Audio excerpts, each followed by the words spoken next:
very good to be back in Lake Charles and to see all of you once again. My family and I arrived here yesterday evening. I had an opportunity to visit with Mr. Doucette last night. Very encouraging to look and see the changes and the continued improvement that he's shown. I'm sure that all of you have been continuing to pray about it, and certainly God is in the scene. We can all be very thankful for that. Look forward to seeing him back here in the harness again, as I'm sure God will enable him to do in a matter of weeks. We are, at this time of the year, approaching the spring festival season. The announcement made during the announcement portion regarding the Passover. We're approaching the time of the Passover, the time of the days of unleavened bread, which of course will be, as you customarily done here in this area, a fine service. Lake Charles and Beaumont here in this hall. And in fact, I look forward to being over here with you on the first Holy Day of Unleavened Bread. On the last Holy Day of Unleavened Bread, you're going to be having a special guest from Pasadena, Mr. Greg Albrecht, who is the pastor-ranked minister and the dean of students at Pastor College, Pasadena, is going to be here for the final Holy Day. So, you, of course, look forward to that, and we should. We begin to anticipate the spring festival season, God's festivals. I think that it is important, as we approach the festival season, to go back and to reflect on certain things that relate very directly to the festivals. Now, when God created mankind, God created the Sabbath. We're told in the book of Mark that the Sabbath was made for man. And God made the Sabbath when He made man. Back in the beginning, you can go back and read Genesis chapters 1 and 2. You find, of course, the first 6 days of creation, Adam and Eve having been created late on Friday afternoon. And then God rested on the Sabbath and hallowed it and set it apart. Now, at that particular point in time, you do not read anything concerning the holy days or the festivals. And when you go through and read the book of Genesis, we find the Sabbath in existence. There is, however, no mention of the festivals or the holy days. Now, we need to understand a particular event that transpired that represented a difference in the way that God had dealt with man. In the beginning, God dealt with Adam and Eve as individuals. God dealt with a certain individual. God dealt later with Abel. God dealt with Cain, and of course dealt with him finally in a negative way because of Cain's attitude. God dealt with Abel. God dealt with Enoch. We're told that Enoch walked with God. God dealt with Noah. After the flood, we find that God called Abraham out of Ur of the Chaldees and told him to go to a land that he would afterward give him. In fact, the land that he would afterward show him, because when Abram left, he did not know where he was going. God said go, and he got up and went. God dealt with Isaac as an individual. God dealt with Jacob as an individual. God dealt with Joseph as an individual. We find as we go through the story of Genesis, God dealing with individuals. Now, as we begin the book of Exodus, we find that God began dealing with another individual, a man by the name of Moses. However, God dealt with him in a special way.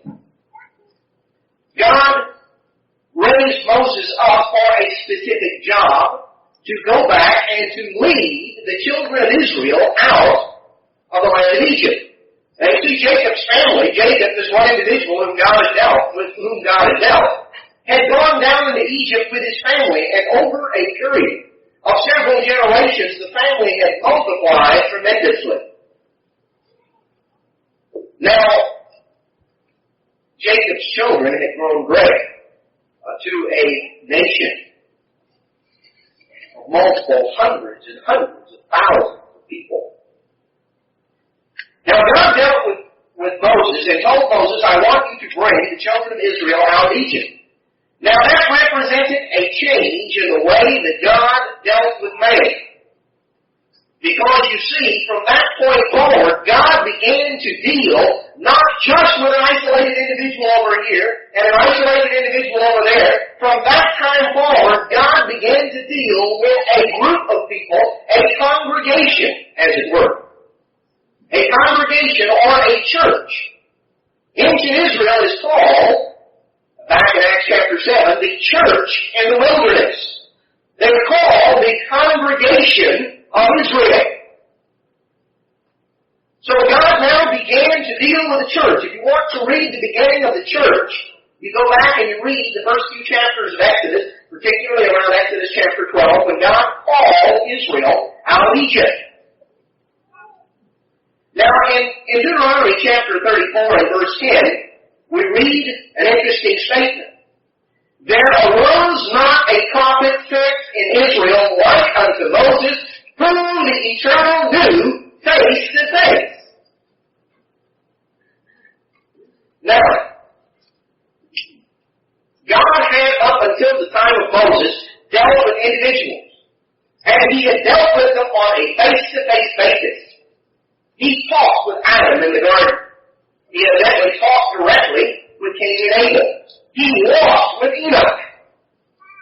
He dealt directly with Noah, with Abraham. You read that he came and dined with Abraham. If you go back to the book of Genesis, about chapter 18, 17, 18, right in there where Christ and two angels appeared to Abraham on the plains of Mamre, came and sat down and ate a meal with them. And there was a personal dealing. Wrestled with Jacob, dealt with mankind on a personal basis. And He dealt with Moses that way. We're told in another place that He dealt with Moses face to face as a man with his friend. Now we're told here in Deuteronomy 34:10 that since that time, God has not dealt with man that way. Now there is a reason for that. God had up until beginning here at the time of Moses, dealt only with singular individuals. Now, did Abraham study the Bible? Well, no. How much time did Abraham spend studying his Bible? He didn't spend any time studying his Bible because there wasn't a Bible to study. How much time did Joseph spend or did Moses spend studying the Bible? He didn't spend any time because there wasn't a Bible to study, but the beginnings of the Bible were written by Moses, the first 5 books. You see, up until that time, God had only dealt with an individual. He had dealt with individuals and had personally instructed them. Now, at this particular point in time, God called out a church. He called out a congregation. Now, when God ceased to deal just with one individual out of a generation and began to deal with a group, a church, a congregation, there were certain alterations that God made. One of the first of which was the need for written scriptures, out of which the group might be instructed.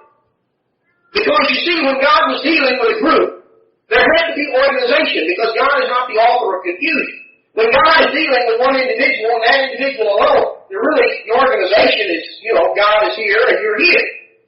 And that's all the organization is needed because you've got, God and an individual. And God personally instructed the individual.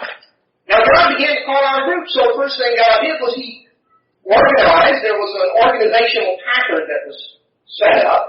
There were those in the group that were set over others in the group to instruct them. And then there had to be a basis of instruction. And so God revealed the law to Moses, which is the basis of the revelation on which the rest of the Bible is built. God began the authorship of Scripture through Moses. And as God began to deal with the congregation, God began something else. It was at the time that God began the church that He instituted the festivals, and He instituted the holy days. We can read in the book of Exodus. Let's turn back there. Notice In Exodus chapter 12 and verse 1, "And the Eternal spoke unto Moses and Aaron in the land of Egypt, saying, This month shall be unto you the beginning of months. It shall be the first month of the year unto you." Now here was another change. The change was actually being made in the calendar. God was going to now begin the calendar starting in the spring. Prior to that time, the year had begun in the autumn or in the fall. You will notice if you look at a calendar, many times in the fall, at the time, on the date of the Feast of Trumpets, you will notice the words written on there on many secular calendars, Rosh Hashanah. It's written on the date of the Feast of Trumpets. That's the Hebrew term. That is also commonly known as Jewish New Year. Now, you never find that statement or that terminology used in the Scriptures. But that is another name. That's what is commonly known as among the Jews. And that is a preservation of the original beginning of the year. There are several ways that we realize this. Of course, in Exodus 12, we have the beginning of the way that the sacred year is figured now. We begin the year in the spring, because God began to instruct concerning the beginning of His festivals. It's obvious to understand why God began originally the year in the fall. God created the creation full and mature. God had started the creation set in the spring. What would Adam have had to eat? He would have orange blossoms and apple blossoms, and everything would have been blossoming out and flowering. Adam would have gone a few months before anything reached the time for harvest. He would have gotten rather hungry in the course of 4 or 5 months, whatever it would take. So God began the creation in fall, where everything, the trees were laden with fruit, and the fruit was ripe. So that all Adam had to do was pick it off and eat. Now, there's only one tree we weren't supposed to eat of, and that was the only one. Of course, we're never that way today, are we? We never have a desire. It's one thing we're not supposed to have. But, so God had begun in the fall, and this had been the pattern that had been preserved. Now God began to make an alteration, and the reason He did was for a specific reason. He said, "Now, this month shall be unto you the beginning of months, it shall be the first month of the year, speaking unto all the congregation of Israel, the church of Israel, saying, In the 10th day of this month, they shall take every man a lamb according to the house of their fathers, a lamb for a house." And He began to give them instruction. In verse 6, they were to keep it up until the 14th day of the same month. And the whole assembly, the congregation of Israel, shall kill it in the evening, or between the two evenings. Technically, that referred to the time between sunset and dusk, or the sunset and total darkness, the time when it was dusk. That was the time that Passover was to be observed. That was the time, of course, to be observed today. And then they were told they were to eat it. Verse 11, last part of the verse, it is the eternal Passover. And then, coming on down in verse 15, 7 days shall you eat unleavened bread. Verse 16, in the first day there shall be a holy convocation. And in the 7th day there shall be a holy convocation. So God began to institute the festival. When God instituted the church, He instituted the festival. God's Sabbath was given for man. It was given when man was made, and it shows God's plan for dealing with man. 6,000 years are allotted to mankind, just as the first 6 days of the week are allotted to us as individuals. The 7th 1,000-year period is reserved for God, just as an individual, the 7th day of the week is reserved for God in our individual lives. So God gave the Sabbath to man when man was made to demonstrate or to show man His plan for mankind. Now, when God established the church, He established the festivals. The festivals were made for the church when the church was made, and they were established to show God's plan and pattern for the church. Now, ultimately, all mankind will be called into the church. But the festivals show God's dealing with the church. And it begins with the Passover, with the time that God Of course, you'll have more detailed sermons on that, and I don't want to get too much into some of the specifics on each of those days, and particularly on the Passover today, because there will be other sermons between now and then, and certainly on the festival days during the days of unleavened bread. But here in ancient Egypt, they put the blood of the lamb on the doorpost, and the death angel then passed over them, and they were exempted from death because the blood of the lamb was on their doorpost. Now we're told that Jesus Christ is the Lamb of God who takes away the sins of the world. We're told back in 1 Corinthians chapter 5, even Christ, our Passover, is sacrificed for us. So, we have the beginning of God's plan, followed by the days of unleavened bread, during which, of course, we're to put leavening out of our lives. Leavening typifies that, and just as leavening physically pops up, it typifies that which spiritually pops up, typifies sin. Showing that after we accept the sacrifice of Jesus Christ, we have to go on from there to put sin out of our lives as individuals and as a group to come out of spiritual Egypt. You know, there are two aspects to the days of unleavened bread. Certain things you are to do as individuals, certain things you are to do as a group. If the Israelites as individuals were to put the leavening out of their home, as individuals they were to take in of unleavened bread. As a group, they had to make a journey from Egypt outward. Now, we as individuals have to put sin out of our lives, and as a group, we are coming collectively out of sin, out of this society. All right, we proceed on, and as you go through the books of the law, you're introduced to the other festival seasons in their particular season. As Israel arrived at Mount Sinai just prior to the day of Pentecost, we find very clearly stated they arrived there in Exodus chapter 19 on the first week of the third month, which is the week in which Pentecost always comes. And then there were a matter of several days as they went on to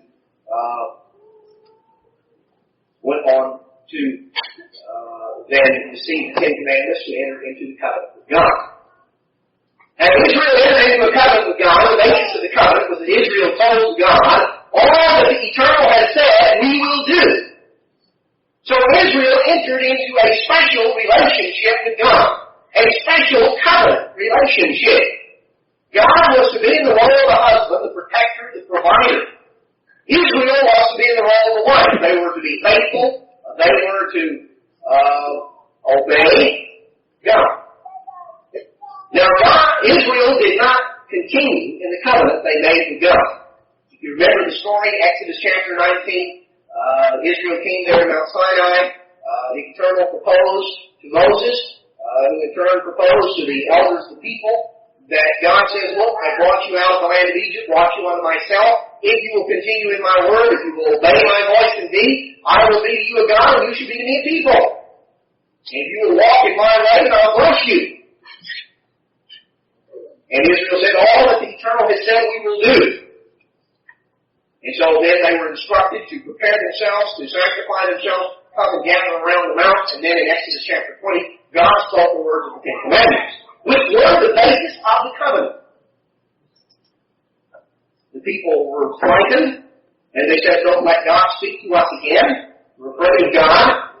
And so then Moses proceeded through Exodus chapter 21, 22, and 23 to speak to them the statutes and the judgments, which were, here's what the statutes that Moses gave were, it was the amplification of the principles of the Ten Commandments to apply to a physical carnal people, a physical carnal nation.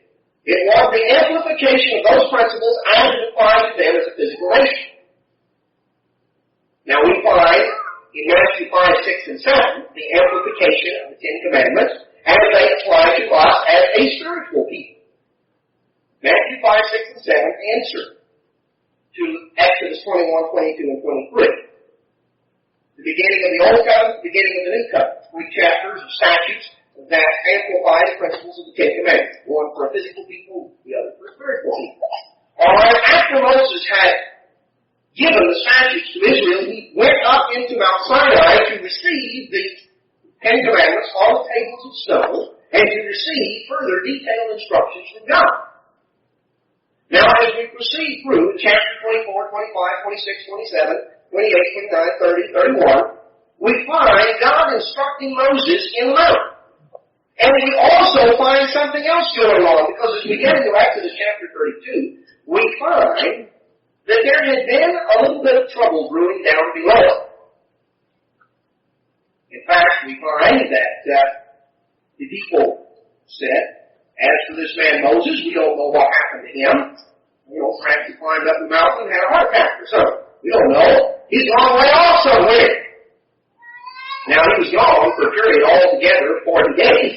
40 God uses in the Scripture as a number of trial and testing. Israel was tried and tested after they had accepted the Old Covenant. And they did not last 6 weeks. Because we find in Exodus chapter 32, when they saw that Moses delayed to come down, in other words, God was not operating on their time schedule. You see, there are those who have gone out from us today because God was not operating and is not operating on their time schedule. They took the same attitude that the Pharisees took.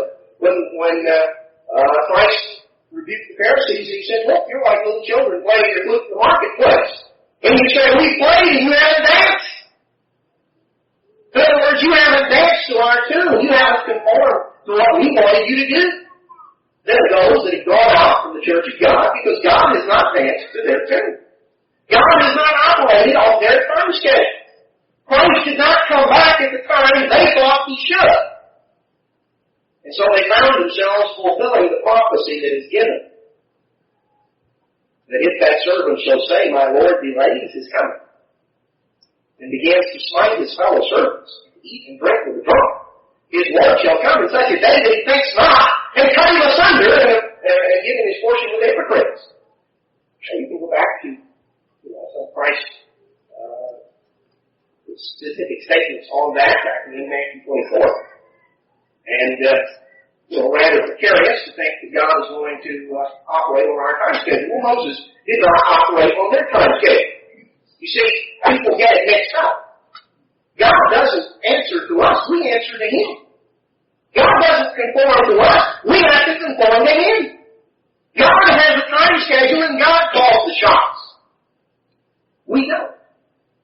So we simply seek to conform to what God says. All right, the people decided that Moses wasn't going to come down, so they decided that they would institute their own brand of religion. They made a golden calf. And, sure enough, the matter came to Moses' attention. Now, Moses came on down the mountain. I think it's rather interesting. Let's just notice one or two things here in Exodus 32. That when they came down the mountain in Exodus 32, chapter 32nd chapter, verse 17, as Moses and Joshua were coming down the mountain, remember they hadn't seen what was going on yet. God had simply told Moses what was going on. Moses didn't think it was that bad until he got down there and saw it. In verse 17, when Joshua heard the noise of the people as they shouted, he said unto Moses, there's the noise of the war and the king. They're coming down the mountain. Joshua said, I think they've been invaded. There's a war going on down there. Listen to all that noise. People are dying. People are being killed. In verse 18, he said, it's not the voice of them that shout for mastery, neither is it the voice of them that cry for being overcome, but the noise of them that sing do I hear. They were having a real rock fest. That's what they were having. They never played Brahms' lullaby down there. Joshua came down to him, he said, I think there's a war going on down there. It sounds like somebody getting killed. He came on down, no brother. He says, no, they're not getting killed. They're out there. They're dancing. It's the way that they're saying. So he came on down, verse 19, came fast, as they came down to the camp, they saw the camp and the dancing. Boy, they were having a real rock fest. I mean, they were really blaring it out. And Moses' anger waxed hot. Moses got just a little bit upset. In fact, that's his very, stating it very mildly. And you remember the story, he cast the table of stone down, showing, demonstrating, just as the tables of the covenant were shattered, the people had broken the covenant. They had it lasted 6 weeks. Now then, afterward, Moses said, who is on the eternal side? The Levites came over where he was. He told them, pull out your swords and go execute the ringleader, which they did. Then Moses had to turn around and go back up the mountain to get another set of the tables of stone, receive further instruction. Then we come to the book of Leviticus, where the sacrificial system is instituted. You see, God tells us in Jeremiah 7 that in the days He brought Israel out of Egypt, He did not originally speak to them concerning burnt offerings and sacrifices. Jeremiah 7:22. But this thing I said unto them, obey my voice. And I will be your God, and you should be my people. But they continued not in God's covenant. They didn't hearken, they didn't obey. God added the sacrifices. It was a law that was added afterward because of their disobedience to the Ten Commandments. They had broken the covenant. They were having a real orgy, a real blast down there. Here they set up an idol. You can mention some of the people were naked. A real orgy was going on. They had totally broken the covenant. All right. We go on through the rest of the story of the Old Covenant. And what we see is a period of ups and downs. Now, one of the things that I want to call to your attention is the role that God's festivals play in the life of the people. God instituted the festivals when He instituted the church. Now, what we find as we read the story of the Old Testament church was that it was constantly going astray and departing from the way of God. We find that God continually through that period raised up His prophet to go and warn the people and to stir them up, to remind them of the covenant that they had made, and to see if they would hearken, if they would repent and return. One of the things that we notice as we go through is that every time there was a revival among the people, a restoration of the law, and the people began to turn from their evil ways and to obey God, one of the things that was in the forefront, and that was the beginning of their revival and the restoration of the truth of God among them, was the matter of the holy days. Was the matter of the festivals. When God instituted the physical temple, the beginning of the physical temple, we find when the temple was consecrated.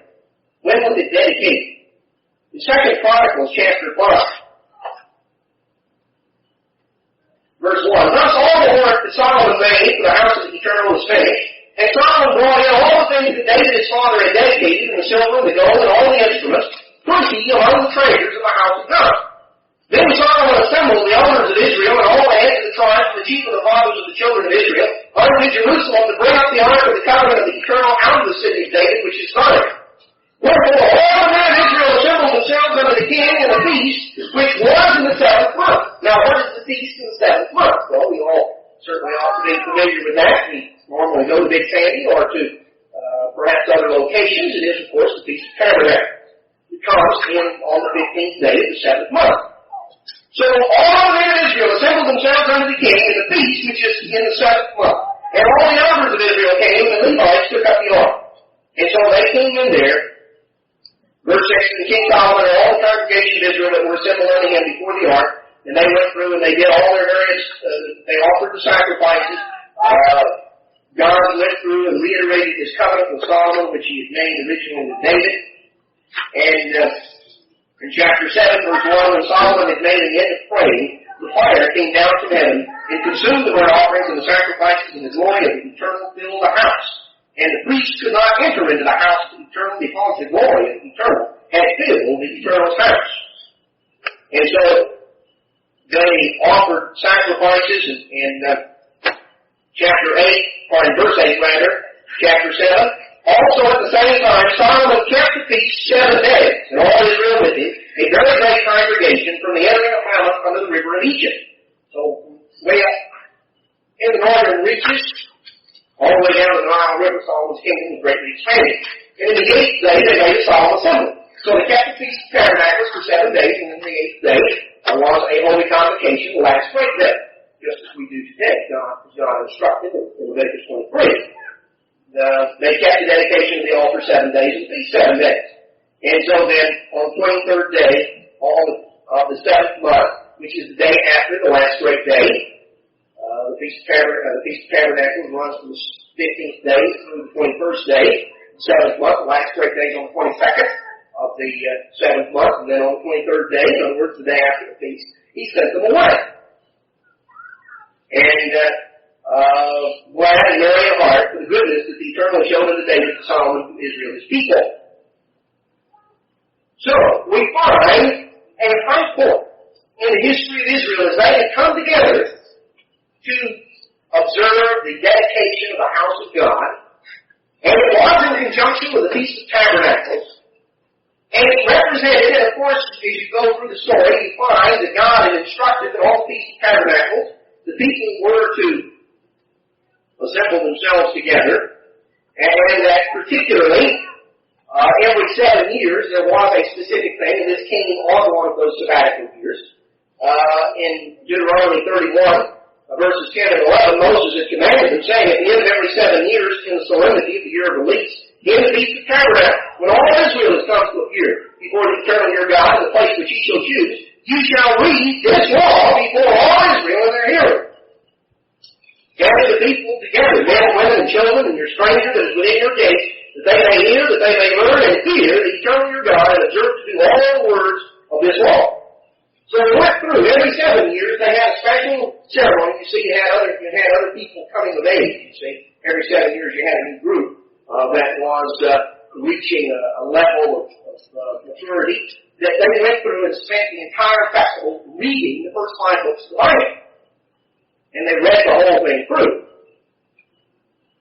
There were other matters that would be covered in the other passages, but this was the time when everyone was there together and they went through the whole thing. Now, this was, of course, at this time, in 2 Chronicles chapter 7. And it was a high point. Now, what happened afterward? Israel began to drift. They began to drift away from obeying God and from serving God and keeping His commandments. Solomon began to compromise with the law of God and actually turn away from his obedience, and so at Solomon's death, the kingdom was wrenched from his son. And Rehoboam was left with only the tribe of Judah and a little bit of Benjamin and Levi, while Jeroboam, the son of Nebat, who had been a servant of Solomon, actually inherited or actually came to power in the northern 10 tribes. And so northern Israel, the house of Israel, broke away from the throne of David. And we find, then, that Jeroboam instituted a new religion in Israel. In 1 Kings chapter 12 and verse 28, whereupon the king took counsel. Now you see, you can take counsel. That does not say the king took wise counsel. Sometimes people seek counsel, but they seek the counsel that they want. They cast them out. You know, we had an incident come up in Houston last several weeks ago that came to my attention, a particular member that had counseled with another minister, and then he had counseled with me, and he had received some counsel that he did not want to hear. So then he decided he needed to counsel a little further, so he called up a particular member who had the same problem that he wanted to have, and asked this particular member for advice, hoping that he would hear now what he wanted, see? So, since been dealt with appropriately, but the point is, you can seek counsel and not seek wise counsel. All right, king took counsel, but if you read earlier in the chapter, you find he had run off those that had given him. He was seeking counsel with people that would agree with him, and he made 2 calves of gold and said unto them, "It's too much for you to go to Jerusalem. Behold your gods, O Israel." It's too hard for you to have to go down there and do what God says. It's too hard for you to have to make this long journey down to Jerusalem to observe the festival. Oh, that's too difficult. What we need is a religion of convenience. What we need is an easy religion. Something you can be comfortable with.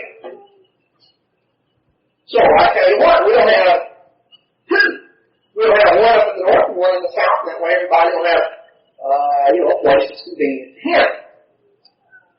And so he set up the golden calf, one at Bethel, the other at Dan. And verse 31, made a house of high places, and made priests to the lowest of the people, which were not of the sons of Levi. So he sought out people who were just hunting for a job, that were not particularly trained in God's way at all. Rather, there were individuals who would preach whatever Jeroboam told them to preach, because they didn't pay them.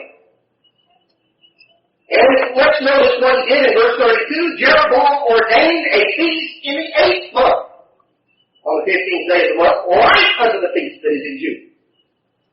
So what did he do? The first thing that he did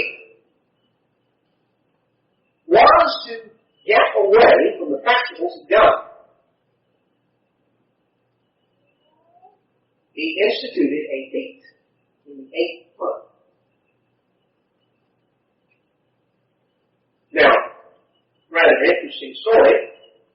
In fact, we observe in this nation the remnant of Jeroboam's feast in the 8th month to this very day. Perhaps you don't realize that, but that's where Halloween actually comes from. We inherited in this country. It goes back to the Druids, the Celts in ancient Europe, who were the ancient Israelites that had migrated up into Europe. Our ancestors, the Druids, who were particularly the religious teachers, the Celts. And you'll notice, it normally comes about like that with the tabernacle. And it is a time that talks about, all times when the dead come up, all the various pagan superstitions that mix in with it. It comes in October. What does the word October mean? It means 8th month. Now, today we observe our month a little differently. The ancient month of October has begun a couple of weeks later than ours does, and therefore, but it's still preserved. It's interesting, it's just the remnant of this particular pagan custom that Jeroboam, the son of Nebat, instituted. A replacement for God's festivals. So he turned away from the festivals of God and the truth of God. Now, as we go down through the history of northern Israel, we find that they never again turned back to the religion of God. Over a period of approximately 200 years, because from the time that Jeroboam, the son of Nebat, set up an independent Israel, the time that Israel broke away from being under the house of David, until the Assyrian invasion was just over 200 years. Kind of interesting in light of the history of our nation and what we're finding, the parallel that we're seeing develop. Now, as we proceed on, let's go back to the book of 2 Chronicles again. As we come down to the time period when Israel was going to be taken into captivity. Northern Israel was going to be invaded. Judah had turned away from God. Israel was even further away from God. We find that there was a king who came to power in Judah.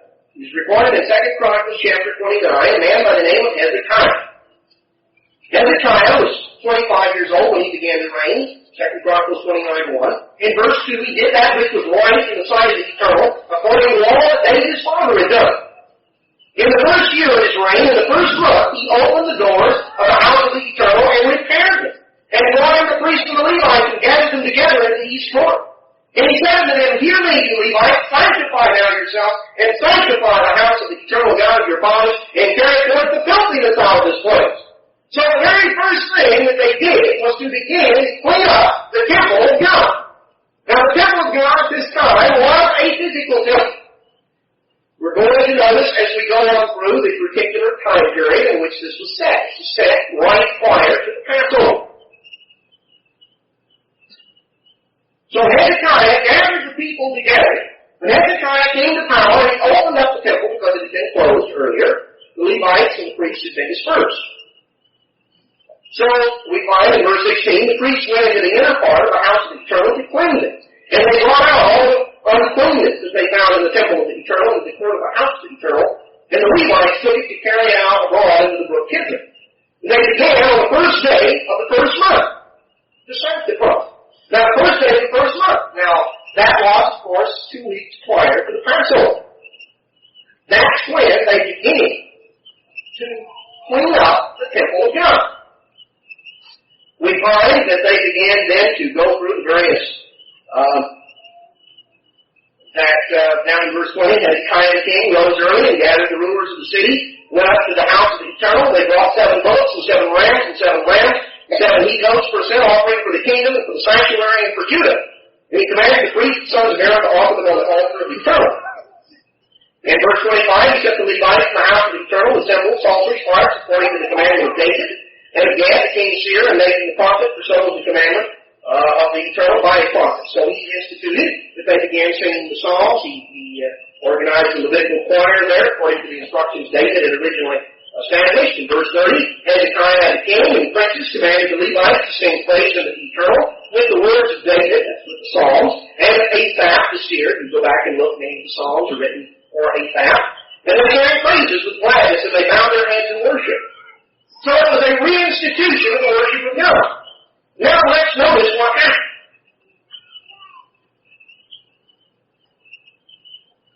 Chapter 30, verse 1. Hezekiah sent to all Israel and Judah, and wrote letters also to Ephraim and Manasseh, that they should come to the house of the Eternal in Jerusalem to keep the Passover under the Eternal God of Israel. Now here's a very significant point. The Assyrian armies were poised to invade northern Israel. The Assyrian armies were ready to pour into northern Israel. Judah and Israel had been separate nations for 200 years. Israel had not come to Jerusalem to worship God on his true festivals for 200 years, except for an isolated individual here or there. Now, right prior to the Assyrian invasion, to the destruction of northern Israel as a nation, the transportation of Israel into captivity, here was Hezekiah, king of Judah, in Jerusalem, sending emissaries to another nation, to a foreign nation, because Israel and Judah were 2 different nations, just as the United States and Britain are 2 different nations. And he sent his emissaries there, telling the people, come to Jerusalem and observe the Passover. And of course, they had not done that for 200 years. But the king had taken counsel. Now we find again a king had taken counsel. But Hezekiah was a little more selective. See, he counseled with God's ministry. He counseled with the prophet Isaiah. He counseled with those that were in a position to give wise counsel, and his princes, and all the congregation in Jerusalem to keep the Passover in the 2nd month. Now they observed the 2nd Passover that allowance is made far back in the book of Numbers. If you remember in the book of Numbers, there is a specific, in Numbers chapter 9, there is a specific allowance made for the observance of a 2nd Passover for those who were unable to keep the first. Now, it was not because it was inconvenient, it's a matter that an individual was ceremonially unclean, they were not able to come into the place to observe it. Of course, we have prayed from time to time an individual has to take the 2nd Passover. Perhaps they were sick and unable to appear before God, and so there is a specific date that sets the 2nd Passover. Israel and Judah were ceremonially unclean. They had started the cleaning of the temple on the first day of the first month. There was not time to purify the people. And neither had the people gathered themselves together to Jerusalem. They pleased the king and the congregation. So they established a decree to make proclamation throughout all Israel, from Beersheba to Dan, that they should come to keep the Passover under the eternal God of Israel at Jerusalem, for they had not done it of a long time in such sort as it was written. It had been a long time since they had done it. In fact, we're going to see in just a few verses how long it had been since they had observed the festivals as a nation. As representatives of all of Israel assembling at Jerusalem. Verse 6, so the post went with the letters from the king and his princes throughout all Israel and Judah, and according to the commandment of the king, saying, you children of Israel, turn again unto the eternal God of Abraham, Isaac, and Israel, and he will return to the remnant of you that are escaped out of the hand of the kings of Assyria. The Assyrian invasion had already begun. And some of Israel had already been transported And it was a progressive thing. It took place over a period of years where the Assyrians were taking the Israelites and deporting them out. And so Hezekiah said, emissaries, they preached repentance throughout the nation of Israel, going into the northern tribes, saying, repent and return to God. And God will protect you. And the way you bring forth evidence of repentance is you turn from your own ways in your own days, in your own religious customs, and you come before God at the place that He has chosen, at the time that He has chosen, and appear before Him. And verse 7, be not like your fathers and like your brethren, which trespassed against the eternal God of their fathers, who therefore gave them up to desolation as you see. Verse 10, so the post passed from city to city through the country of Ephraim and Manasseh, even unto Zebulun, but they laughed and scorned and mocked them. So northern Israel, just as northern Israel does today, our people Israel do. They laugh and they mock at the idea of observing God's festival, at the idea of actually observing the time that God had made holy, because in northern Israel they were observing pagan festivals. They were observing Sunday rather than Sabbath, the 8th day rather than the 7th, just as they were observing the festival in the 8th month rather than the 7th. They had changed the dates of God's festivals. They were observing Ishtar, Easter. You can read back in Ezekiel, where the account of the elders of Israel, the children of Israel, actually worshiping the sun as it rose in the east. They're weeping for camels, which was the term for winter. Well, that's actually what it refers to as pagan custom, 40 days of abstinence preceding Ishtar, or Star, same as we have today. We can read the account back in Ezekiel. So, they were observing the wrong days. And when the message of God's servant came through the land, they laughed, they mocked.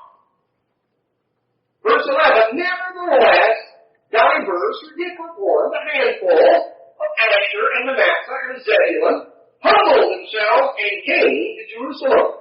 So there were a handful, particularly of the tribes of Asher, Manasseh, and Zebulun, that did come to Jerusalem. That's why it's kind of an interesting statement.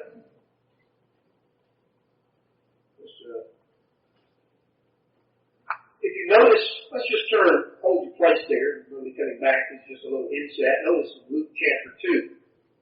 Perhaps you remember the story. Maybe you have wondered where this particular lady came from. Luke chapter 2, verse 36. Now here's right after Christ was born, and he was taken into the temple to be presented there in accordance with the law, a little infant. And his parents were there with him. And in Luke 2:36 we read, there was one Anna, a prophet, the daughter of Phanuel, of the tribe of Asher. She was of a great age and had lived with a husband 7 years from her virginity, and she was a widow of about 84 years. So she had actually been widowed for 84 years. She was a very elderly lady.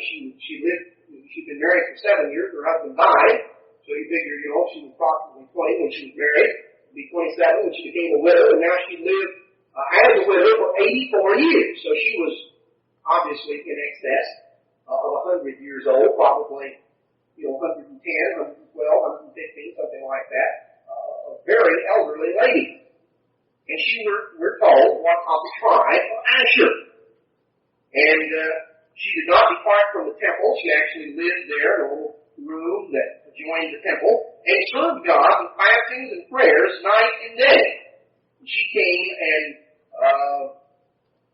verse 38, coming in that instant, gave thanks likewise unto the Eternal, and spoke to him of all them that looked for redemption in Jerusalem. So she actually pointed out those that were there, this was the Messiah. God had allowed her to live and to see the Messiah. There's another account there of an elderly man that God had allowed the same privilege. Now, she was, you read that account and you know that Judah and Israel are separate. And here was Judah there, and Christ came to the Jews. And the Jews were living there in the land of Judea and in Jerusalem. And here you read of this lady that was of the tribe of Asher. How in the world did she get down there? Well, undoubtedly, one of her forebearers had been one of this handful of people, as it Because back in 2 Chronicles 30, it mentions specifically that there were a few from the tribe of Asher.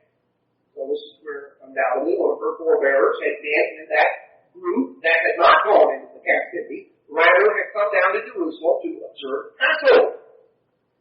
So verse 12 of 2 Chronicles 30, also in Jerusalem the hand of God was to give them one heart to do the commandment of the king and the princes and of the word of the Lord. So they assembled in Jerusalem much people to keep the feast of unleavened bread, the Sacrament, a very great congregation. And we go on through, and it gives the account. And verse 25, all the congregation of Judah, with the priests and the Levites, and all the congregation that came out of Israel, the strangers that came out of the land of Israel, and that dwelt in Judah, rejoiced. So there was great joy, this is verse 26, there was great joy in Jerusalem, for since the time of Solomon, the son of David, king of Israel, there was not the light in Jerusalem. Since the days of Solomon, 200 years earlier, there had not been the light, where representatives of all of the 12 tribes were gathered in Jerusalem to observe God's festival. Now, there had been times when some of the Jews had observed in Jerusalem. Now, as we continue going on down, that was only the beginning. Chapter 31, all Israel that were present went out to the cities of Judah, broke down the images in pieces, cut down the groves, threw down the high places and the altars out of all of Judah and Benjamin, and Ephraim also. The ladies spread up in the northern Israel started destroying some of the idols up there.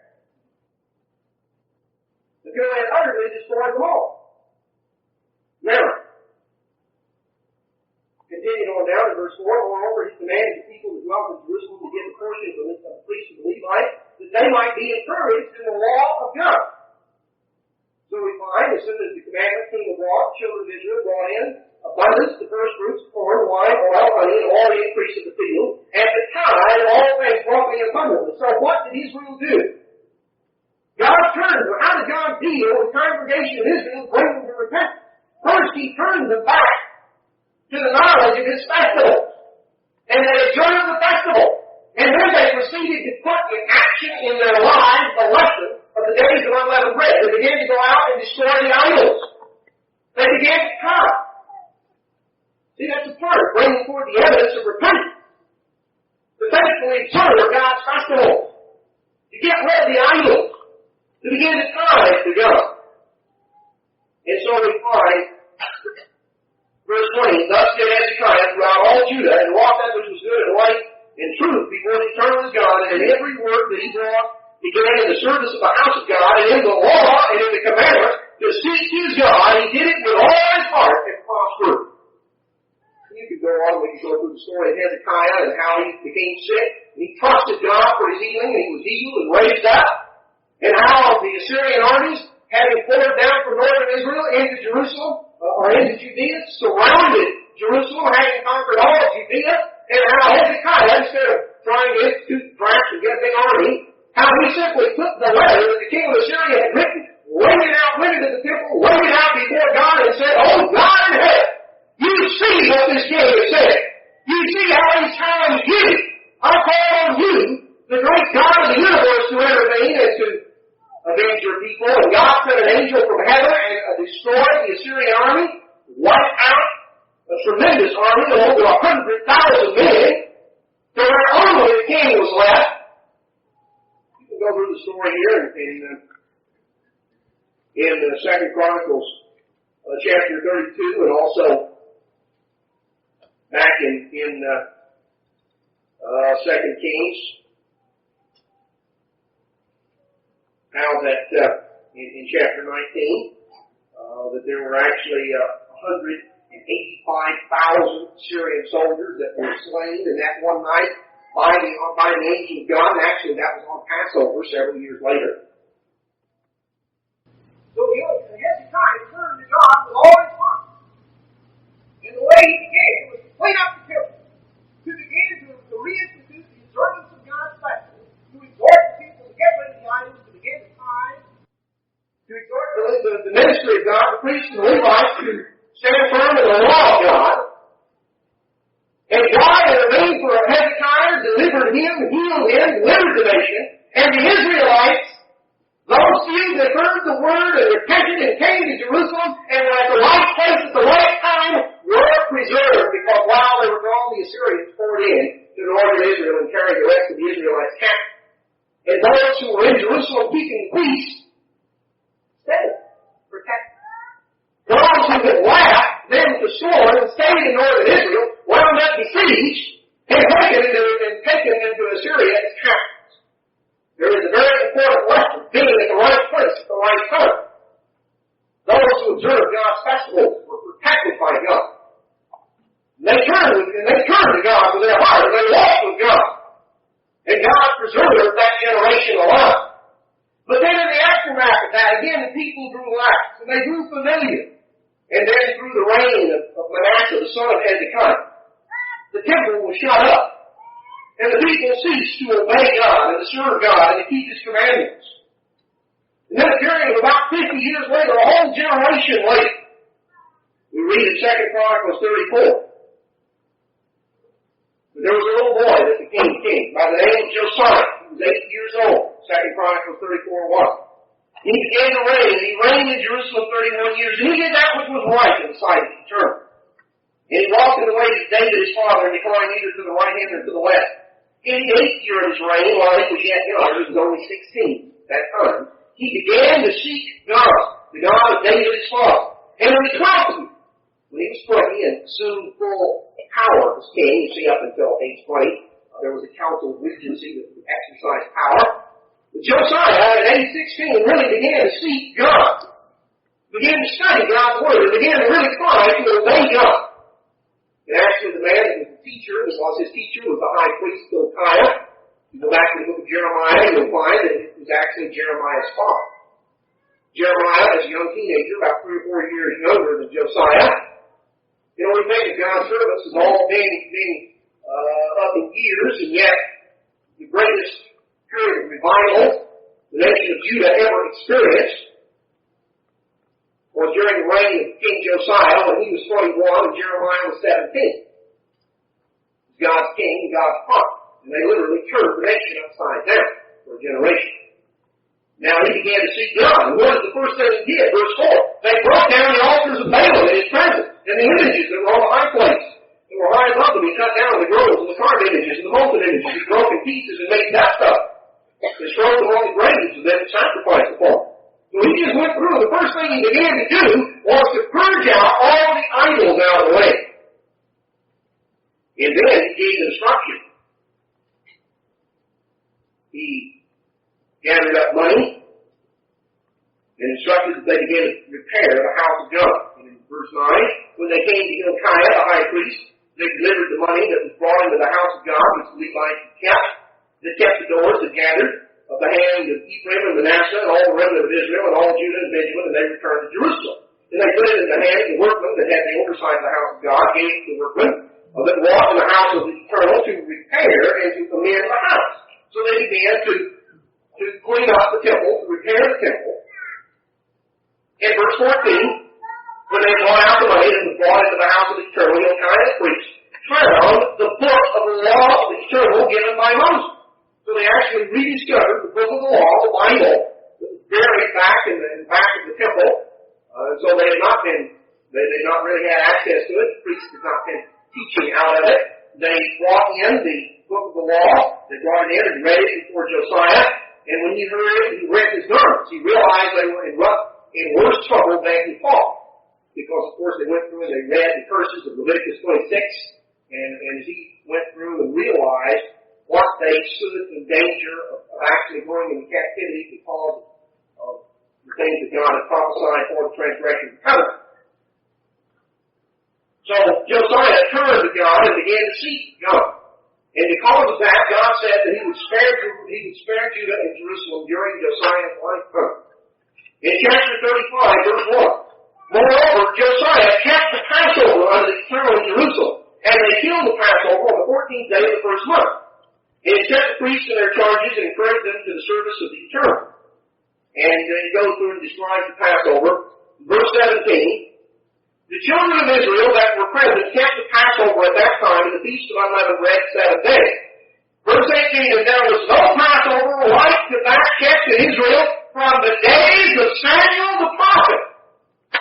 Neither did all the kings of Israel keep such a Passover as Josiah kept, and the priests and the Levites and all Judah and Israel that were present, and the inhabitants of Jerusalem. Now, Josiah's Passover, we're told, was the greatest Passover since the days of Samuel the prophet. A period of almost 400 years by this time. Now, the reason Josiah's Passover was considered an even greater event than Hezekiah's great Passover was that Josiah's Passover was actually kept on the first month. See, Hezekiah, because of the cleansing of the temple, because of the whole situation, had to observe the second Passover. That was the great Passover of revival. It was actually what is termed the second Passover during the reign of Hezekiah. So during the reign of Josiah, when they observed this great Passover, the time of revival and restoration and restitution, it was at the time really that God wanted it done. Of course, God allowed the other as it made provision for it in the law, but it was an even greater event, a more significant event. It was the first time since the days of Samuel that the Passover had been kept with that type of an attitude and spirit, with that wholeheartedness, on the first month, the 14th day of the first month. So here was a tremendous turning around of the nation, this Passover. And yet, as we go on through the rest of the story, we find that Josiah died, and that Judah as a whole turned back to the way that they had supposedly forsaken, and within a matter of 4 years after Josiah's death, Nebuchadnezzar and Babylon was invaded, and God's opportunity to the people had ceased. And God allowed them to be taken into captivity beginning in 604 BC, and for a period of about 35 years, something like that. Over that period of time, they were transported out.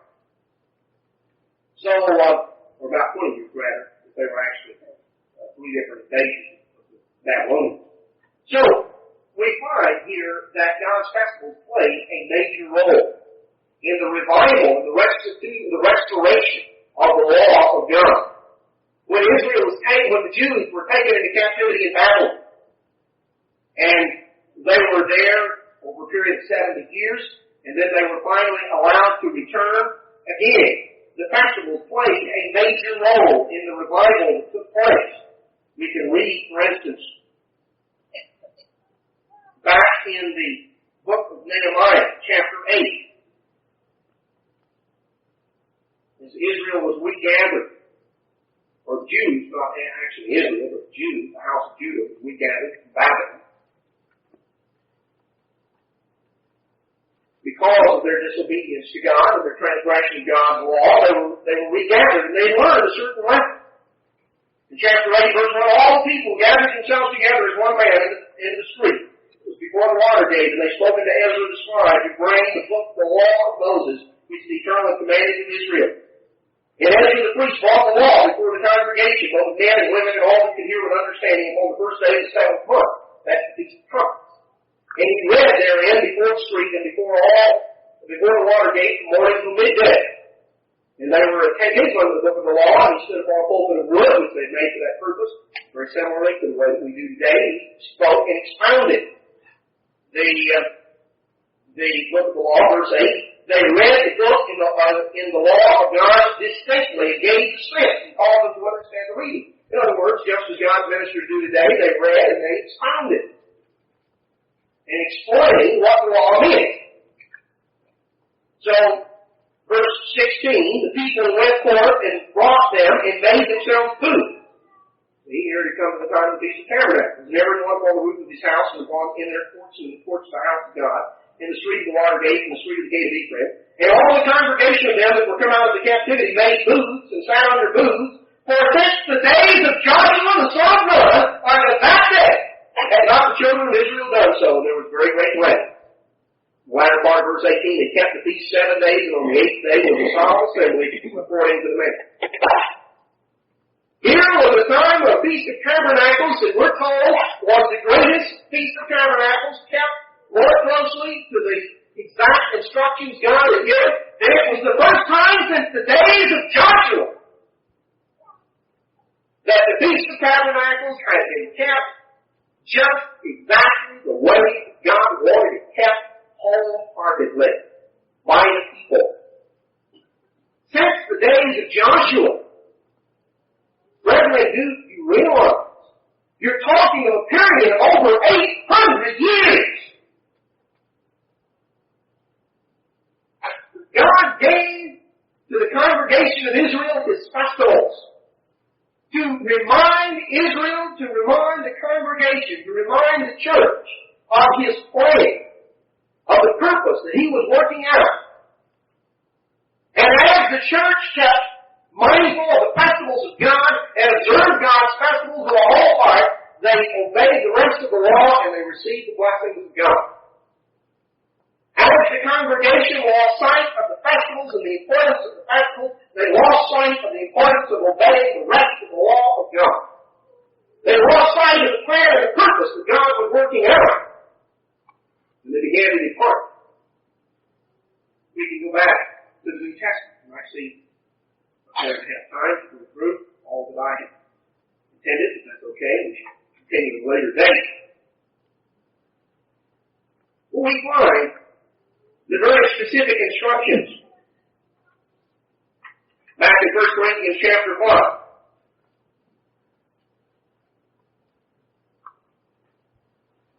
1 Corinthians chapter 5 and verse 6. Paul writes to the church at Corinth, the church of God, the New Testament church. And remember, Chronicles was a city in Greece. He's writing primarily to Gentile people. Writing to a church in Greece. He's not writing to the church in Jerusalem. And he said in 1 Corinthians 5:6, your glorying is not good. Don't you know that a little leaven leavens the whole lump? Well, you ladies, when you make bread, how much leavening do you put in? You put in a cup of yeast for every cup of flour? You have a mess if you did, wouldn't you? Can you imagine? It doesn't take much. A little bit. Just a little bit of yeast, a little bit of baking soda or baking powder. When you're going to, make bread. A little bit of leaven leavens the whole lump. Purge out, therefore, the old leaven, that you may be a new lump, as you are unleavened. For even Christ our Passover is sacrificed for us, therefore let us keep the feast. Not with all leaven, neither with the leaven of malice and wickedness, but with the unleavened bread of sincerity and truth. Now I want to emphasize one particular point here. People want to know if there's a New Testament command to keep the feast. Yes, there is. Here it is. How plain did he get? Let us keep the feast. That plain enough? I mean, how specific did he get? Now, let's notice something. In verse 7, it says, purge out therefore the old leaven, that you may be a new lump, as you are unleavened. Now let me ask you a question. How many different ways can you be unleavened? There are only two that I can think of. If you know of another, let me know. There's only two ways that you can be unleavened. You can be unleavened physically, or you can be unleavened spiritually. Now, there's another way of being unleavened, and either you're speaking of being unleavened physically, or you're speaking of being unleavened spiritually. Is there something else besides physical and spiritual? I think that pretty well sums up everything, doesn't it? All right, now let's ask ourselves the question. Paul told the Corinthian church that they were unleavened. He said, purge out the old leaven, you may be a new one, as you are unleavened. Now, was he only speaking spiritually? See, some people like to read this and they want to spiritualize away the law. They say, well, yeah, you want Paul about literally going out and putting out leavening out of your home. He just meant, that they just kind of had all these good thoughts in their heart. And they were unleavened spiritually.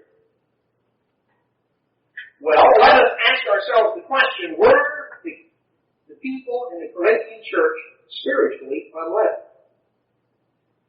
The answer is in verse 2 of chapter 5.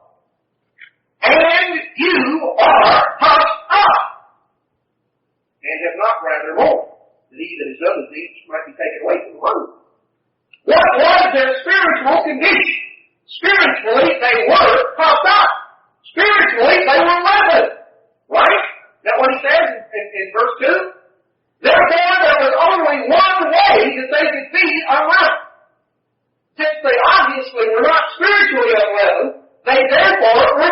be unleavened. Now, did Paul say, what in the world are Gentiles doing keeping those Jewish days? Go out and buy you a loaf of bread, and go down to McDonald's and get a hamburger, and forget about all that stuff. Now, what he told them? No. He said, look, a little leaven, leaven's all up. Purge out therefore the old leaven, that you in your life may be a new lump, as you are unleavened. You need to unleaven spiritually in the same way that you have already unleavened physically. He's saying you have to go beyond just the physical. You've got to unleaven your lives as well as your homes. For even Christ, our Passover sacrifice for us, therefore let us keep the feast, not with old leaven. You cannot keep the feast of unleavened bread with your old leaven. The baking powder and your bread and all that type of thing. Neither can you keep it with the leaven of malice and wickedness. You see, very, very plain. He says no more than you can keep the feast of unleavened bread with leaven. Neither can you keep it with the leaven of malice and wickedness. You have to understand the spiritual implication. But with the unleavened bread, sincerity and truth. So there is very plainly a New Testament command to observe the feast of unleavened bread, to observe God's festivals. You know, it's an interesting thing. I don't know, well, we'll do that. I don't have time. I want to point out something to you in the book of John. I could spend the whole sermon on it, but I'm going to summarize it and perhaps have a chance to cover it in detail at a later time. Let me just introduce the second type thing. John was the last of the apostles to write. There are 27 books in the New Testament. The first 22 had been completed and compiled by the latter 60s A.D. Peter makes specific reference to that in 2 Peter. You can go back and read it in 2 Peter chapter 2, where he talks about the fact that he and John had a specific commission from Christ, that they had the sure word promised. He said, I'll just paraphrase, but you can go back and check it. He said, we were with him in the Holy Mount. We heard the voice from heaven saying, this is my beloved Son, in whom I am well pleased, hear you him. We have the more sure word of promise. This is in 2 Peter 2. Now, who was with Christ in the Holy Mount that heard the voice of God saying, this is my beloved Son, in whom I am well pleased? Well, if you go back to Matthew 17, you will find that Christ took Peter, James, and John apart, went into the mountain, was transfigured there before them, and the voice of God came and said, this is my beloved Son, in whom I am well pleased. So there were only 3 that heard that voice. Now, as you go to the book of Acts, you find that James was the first of the 12 apostles to be martyred. Back around Acts chapter 1, down Acts chapter 12, isn't it? So that left only Peter and John. So when Peter used the term we, in 2 Peter 2, referring to we were with him in the Holy Mountain, we heard the voice, we have a more sure word of prophecy. The we could only mean Peter and John. There were only 2 individuals left who had heard the voice of God speak there in the mountain in Christ's transfiguration. They had the sure word of prophecy. They were the ones that had the responsibility of compiling the New Testament. See, who decided which books were inspired and not the ones who had the sure word of prophecy? Peter and John. Peter compiled the first 22 books. That leaves 5 out. Those are the 5 books John wrote. The Gospel of John, the books of 1st, 2nd, and 3rd John, and the book of Revelation, which were added about 30 years later. See, the first group was compiled by Peter right prior to his death. He alludes to it in 2 Peter, which was written about 67 or 68 A.D. Then, 30 years later, John wrote the Gospel of John, 3 epistles of 1st, 2nd, and 3rd John, and the book of Revelation, at a time when the false church was rising into the ascendancy and when Rome stood on the threshold of what became the Catholic Church emerging into full view. There was already an attempt to get away from the commandments of God, and particularly the festivals of God and the Sabbath. Now, have you ever asked yourself the question, after 3 gospel accounts had already been written, why would John 30 years later sit down and write another? Now, if you go through and compare the Gospel of John with the other accounts, you will find there is a great difference. John deals almost entirely in the Gospel of John with 7 days in the life of Christ. That's it. They're just connected verses tying it together. Primarily, the entire Gospel of John. The Gospel of John deals with what Christ taught on 7 distinct festivals during his lifetime. That's what the whole Gospel of John is about. It's the New Testament exposition of the festivals. Written 30 years after the church in Jerusalem had scattered, you see. 30 years after Jerusalem had been destroyed, 30 years after all the rest of the apostles were dead, at a time when the keeping of the commandments of God was being undermined, was being disparaged. Let's just notice very briefly. John chapter 1 sets the stage, introduces us to Christ into the calling of the 12. In chapter 2, the beginning of the chapter, we have the water to wine. And in verse 13, Jews' Passover was at hand. So in chapter 2, verse 13, we're introduced to the Passover. This is the occasion. We go through and we have Christ coming into Jerusalem, and we have Christ cleansing the temple. Now what do we do? Right? What is the life of the Passover? What do we do right prior to the Passover? What do you do? You clean up your house, don't you? You unleaven your house. What did Christ do? He went into his Father's house and unleavened the house. He cast out the money changers and all the ones that were doing. He said, you get out of my Father's house. My Father's house is to be a house of prayer, and you make it a den of thieves. So he spiritually unleavened the temple, didn't he? And he expounded right there in the context of the first Passover of his ministry.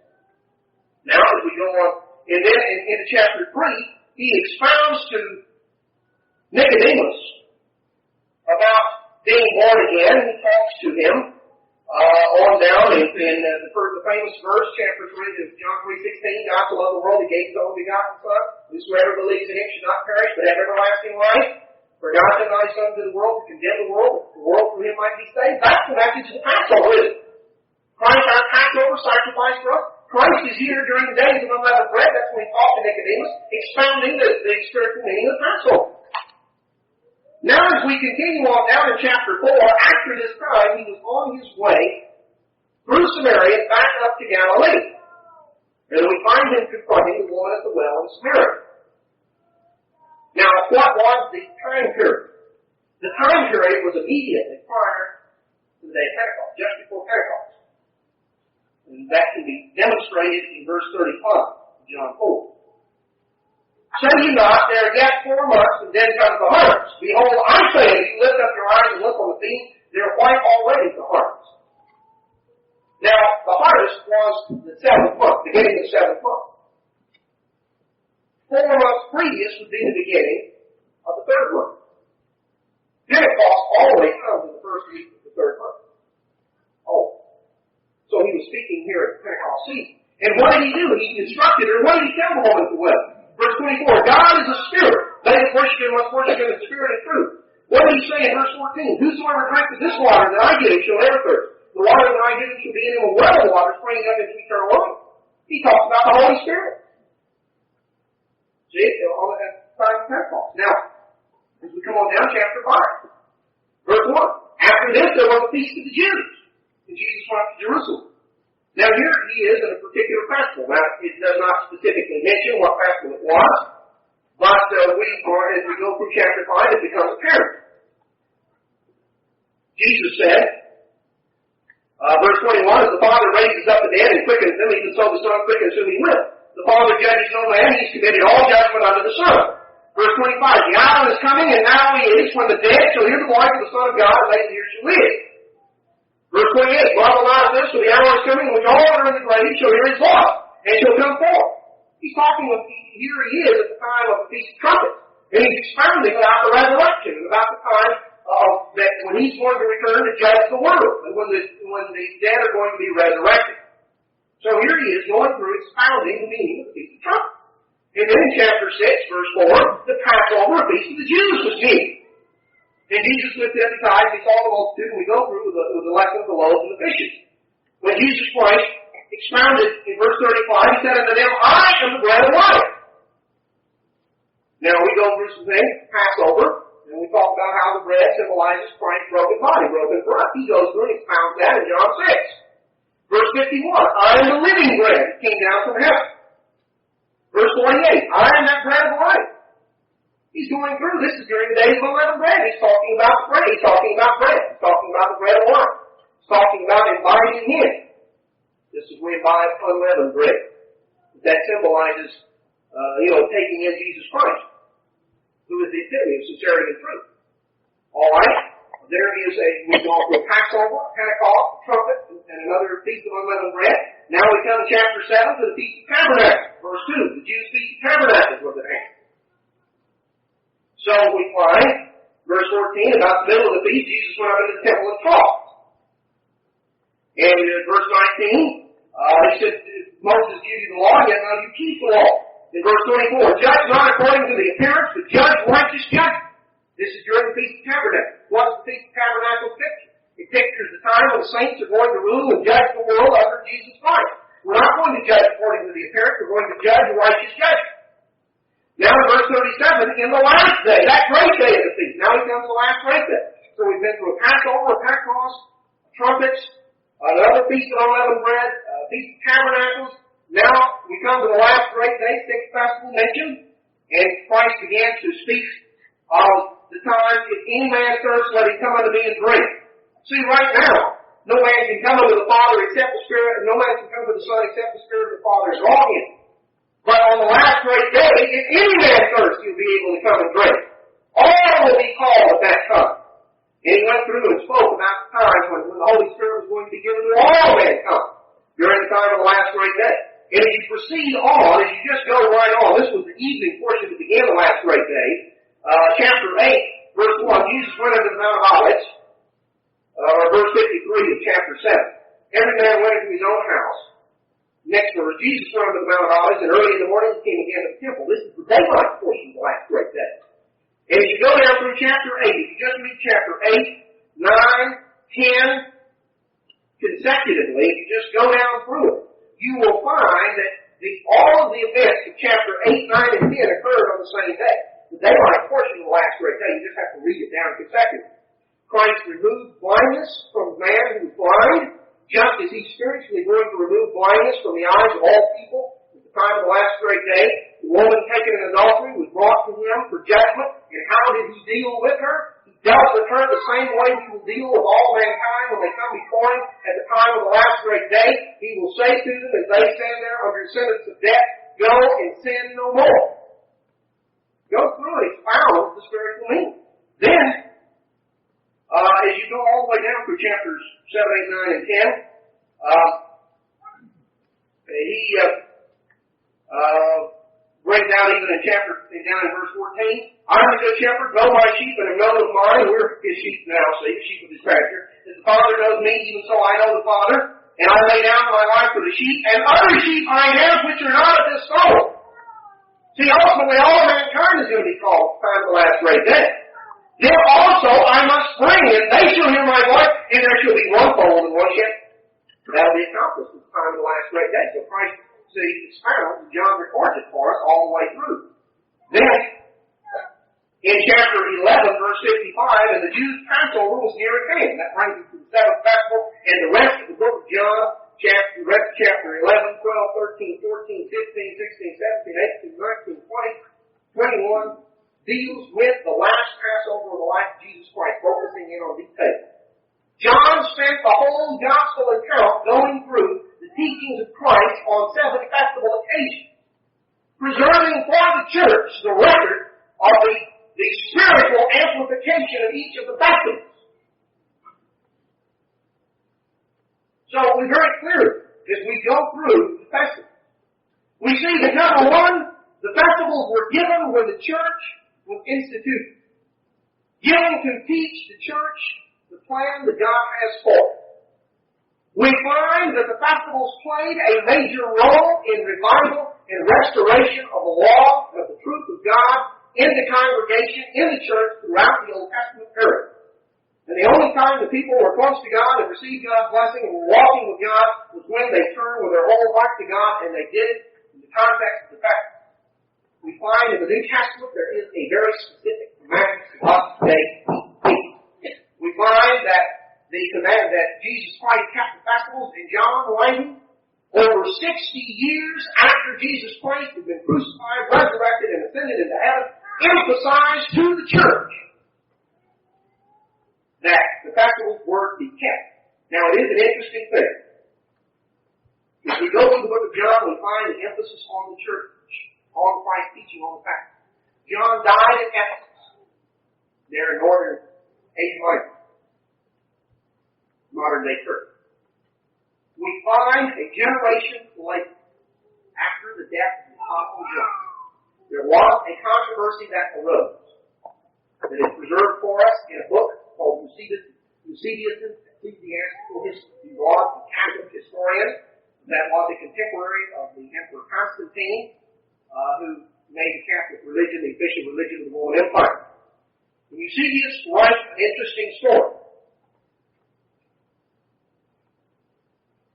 Speaking of about 60 years after John's death, there was a considerable discussion raised about this time in consequence of a difference of opinion respecting the observance of the Paschal season, the time of Passover. The Easter and Passover normally come right around the same time. The churches of all Asia, speaking of Ephesus, speaking of the area where John lived and died in the final years, all of the book of Revelation written to the 7 churches of Asia, see, that's where John was. That's the specific area he spent the last years of his life. That's the area where he wrote the Gospel of John. The churches of all Asia, where the churches Paul had raised up, the church where Timothy was, the church where John was, guided by a remoter tradition, suppose that they ought to keep the 14th day of the moon for the festival of the Savior Passover, in which day the Jews were commanded to kill the Paschal lamb. So there were various synods and convocations for our bishops on this day. And they were very upset. The bishops of Rome trying to get the churches of Asia to turn away. And they refused to do so. And so then we come to a period of about 50 years later. The bishops, however, of Asia, persevering in observing the custom handed down to them from their fathers, were headed by Philippides. He was the leader of the church in Ephesus during a period of about 150 AD to 200 AD. In other words, he took over about 50 years after John died. Now, the bishops of that Asia persevered in observing the custom handed down to them from their fathers, were headed by Philippides. He indeed had also set forth the tradition handed down to him in a letter which he addressed to Victor in the church of Rome. Here's what Philippides said. He's the leader of God's church. They're in the area of Asia, the area of the churches that John has spent his last years. We, therefore, observe the genuine day, neither adding thereto nor taking therefrom. For an age of great lights have fallen asleep, which shall rise again in the day of the Lord's appearing. So he didn't believe in going to heaven. He understood, they were asleep and they were going to rise when Christ returned, in which he will come with glory from heaven and will raise up all the saints. Philip, one of the 12 apostles who sleeps in Hierapolis, John, who rested upon the bosom of our Lord, Polycarp of Smyrna, both bishop and martyr. He goes through and he mentions various names, who now rest at Sardis, awaiting the visitation from heaven, the return of Christ, when he shall rise from the dead. All these observe the 14th day of the Passover according to the gospel, deviating in no respect but following the rule of faith. Moreover, I, Philippides, who am least to all of you according to the tradition of my relatives, some of whom I followed, for there were 7 of my relatives bishops and I the 8th, and my relatives always observed the day when the people threw away the rest. Specific fact. I therefore